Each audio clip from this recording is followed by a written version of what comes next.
And as the saying goes, and it seems like it's becoming my natural trend, take two. We're back doing yet another podcast. I did get one quickly presented yesterday to my listeners. One of my friends actually took time to listen to my Beyonce podcast, and I appreciate that. I wanted to make it clear that I'm not a perfectionist with this, but I also realize that if I'm gonna do it, I want to do it right and do it to the best of my ability, and that's just my goal. So it's kind of coincidental that the topic that I'm doing today is titled communication barriers. Let's all face it, let's all admit it. We all have people that cannot, we all know someone in our direct circle who is not the best communicator. They aren't really very vocal. They're not very clear in what they're saying. They kind of talk around the topic. They're afraid to make it clear how they feel about something. But yet, those are the ones who are wondering or can't understand why they're not involved, or why they're not in love, or why they're not happy, or whatever the case may be. So I'm going to talk about a few, not many topics, but a few things that I've seen that are patterns or trends that come along with communication barriers, or ways that communication barriers are either established, drawn, maintained, or kept the way they are. So the first thing is it has a tendency to diminish friendships and relationships. And here's what I mean when I say that. If you are friends with someone or you are involved with someone, you should be able to talk to that person about anything. And it doesn't mean that you're not going to have times where you won't be on the same page about the conversation. That's a given, that's granted. However, you also want to be able to come to that person or confide in them just like they should confide in you. A lot of times we don't do that because when that communication barrier or that wall is there, it's hard to get through to that person. I've seen people who literally have 10 million things in their brain, and because those 10 million things are on their brain at that particular moment, they can't function and they can't talk to anybody. And the first thing that goes through my head is, well, if you're not able to talk or not able to express yourself, why are you trying to talk to me, or why are you trying to make light conversation? And sometimes you want to let them make the light conversation because they need to get it off their chest. But some people don't even get past that talking or that communication part of it. And that kind of goes into my next point about we need to stop hiding things. What we don't understand is the truth comes to light even if we don't want it to come to light. And that's with anybody. That's even with myself. Thankfully it's gotten better, but I've dealt with a lot of personal qualms and things in my routine that have had their impact on me in certain ways. But lately, literally, I've gotten over it. And now I just know what I'm trying to do, and I know what my mind is, and I know what my plans are. So it doesn't make the process as complicated, but it still is something that can be hard at times, because some people, and I'll give you the most realistic example. Dating for me now is not easy. And I'll say it like that only because I bring a lot to the table, but there are a lot of backstories that some people can handle and some people aren't open to handling. And that's fine.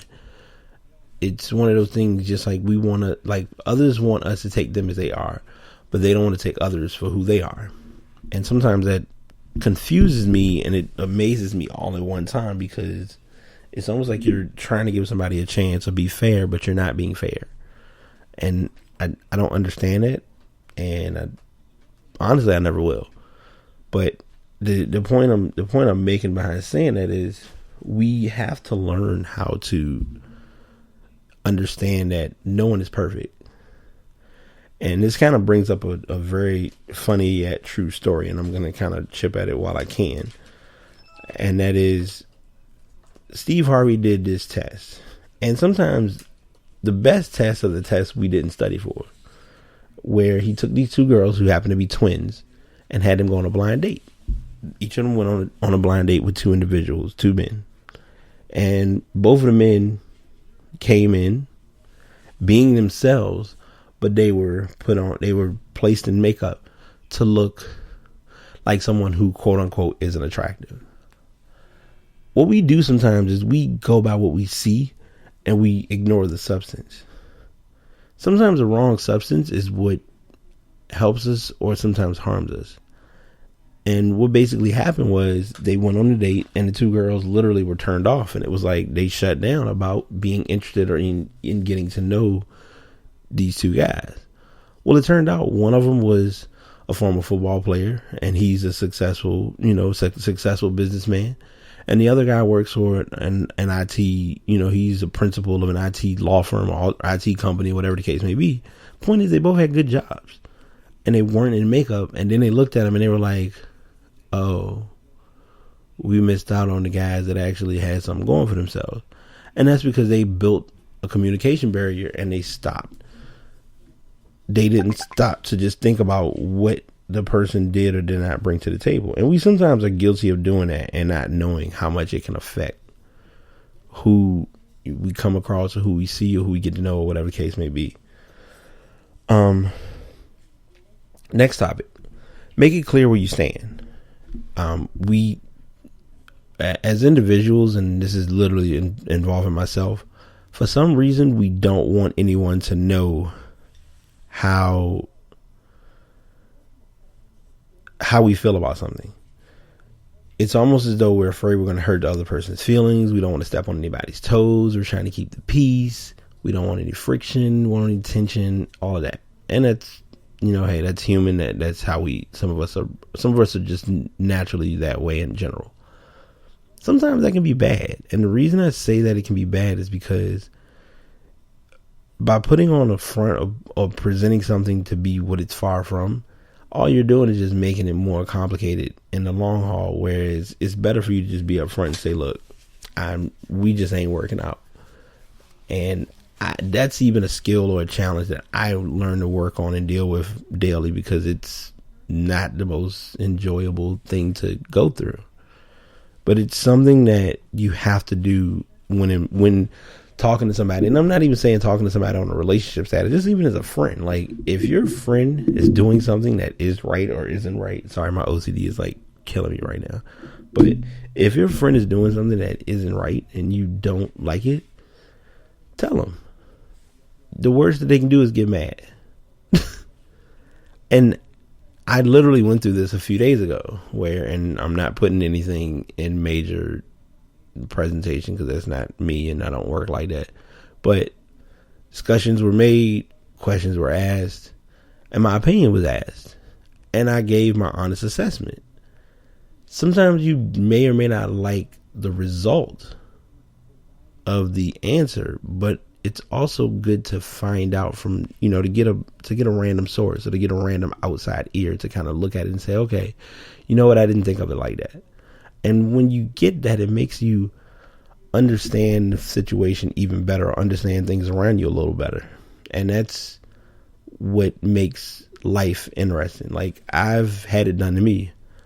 I talked to somebody, a friend of mine gave me the earful about it. I brushed it off like it wasn't important.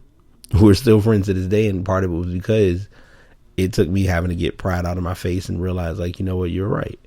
And it's a hard pill to swallow, but sometimes you have to eat that humble pie and just know, like, hey, it just won't in the cards, and you acknowledge it, accept it, be open to realizing what's true. And sometimes we don't want to do that because we're so worried about, oh, if I accept it, then that means that I'm a quitter, or I gave up, or it wasn't how it was supposed. It didn't go the way that I expected it to go. And we sometimes get so trapped in that we literally miss the mark, and we got to stop doing that. So that's just something that I just don't feel like people need to do. Is you have to let it be known where you stand, how you feel. And adding to that, just like people want you to meet them where you are, you got to meet them where they are as well. That's how communication works. Like, you communicate by getting into each other's mindsets and understanding, like, hey, this is a day that you need to just chill out and unwind, like, get your head clear and just make the most of life, because you ain't making the most of it right now. It happens. We've all been down that road. It just comes down to accepting it and working on bettering yourself from it. And sometimes we don't do that enough. And so this goes into my final topic. And this is and I'm not even saying my final topic, but my final side note involving this. And this is less texting and more verbal. And I think this part of it is why majority of my friends who I talk to or who I'm close to, even the ones who I do not see very often, when I do see them, it's the most valuable time ever. Because yeah, we may text each other just to see how each other's doing or check in. But most cases, some people you can't physically see them. So you got to go with an alternative option. Cool, I get it, no problem. But then as an added bonus, what happens is we spend more time trying to communicate as little as possible when we need to talk to someone as much as we can. And as a defense and as a standby, and it's the true statement. Yeah, I'm in a call center. Yeah, I take calls all day. True, when I get off work, the last thing I want to do is be on the phone. But in the same token, I might actually get a worthwhile conversation from someone over the phone, let alone in person, compared to if I don't talk to them at all and I'm just sending text messages to kind of engage in conversation. Sometimes text messages work, but there's sometimes you just need that voice to just kind of put it all into perspective. The best analogy and the easiest way, and I guess this is why my podcast has been gaining while my blog has been slightly lacking. I can do my podcast and I can talk, and it's not a limit to my time. Whereas some people may may listen to my podcast and they may not want to listen to that long of a podcast. And I've gotten it multiple times where I've written blogs online and it's like, man, you wrote a long blog. And I'm like, I'm sorry. It was what I was feeling at the moment. But in the same token, despite the length of it, we still read. And that's even with anybody else who's written stuff. It's some stuff that I'm like, man, they wrote a whole lot, but it's something in the message. There's a message in the music. If you don't know that reference, then I'm going to expose your musical ear. I want to make sure I'm saying this is Summer Madness by Kool and the Gang. So if you ever remember that song, and the reason I say that lyric, this is kind of random. That lyric was used by Mary J. Blige in one of her songs, but the sample that she used was Kool and the Gang, Summer Madness. You talk about a sample that's been used, but that's another story. Anyway, that kind of blends into my communication spin of how you can kind of communicate and go a little off, but it happens. And I'm just, it's one of those things. Anybody that knows me knows music is kind of like my second home. If I get into a musical tangent, it will never do a podcast because that's all I talk about. But anyway, don't get so generic and so bland with your approach of talking to others that you can't simply just talk to someone. And that's the part that I feel like we do wrong, is that we talk to people, but we don't talk to them when it matters. Like when we got something on our mind, we don't want to tell anybody. Or even worse, and I've seen this be the case, when things go wrong, it's the one time we don't pray. Yeah, I'm going there.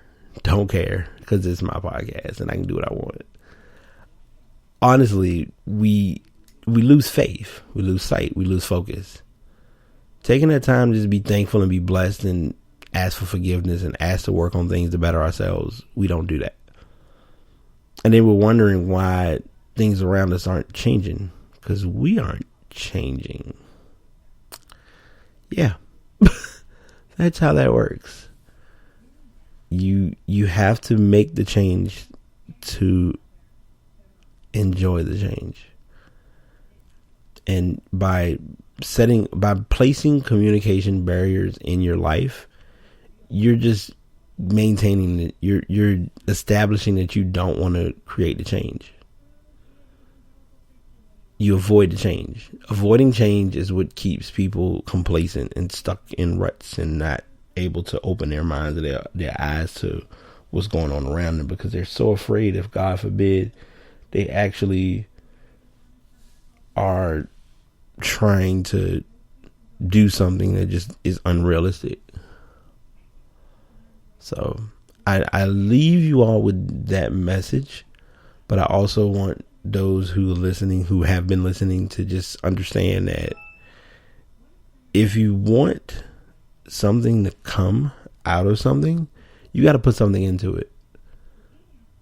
If you're looking to be, and this is unfiltered and this is unscripted, and this is just literally what I'm feeling right now, and I'm not even worried about who I offend or how anybody feels about it.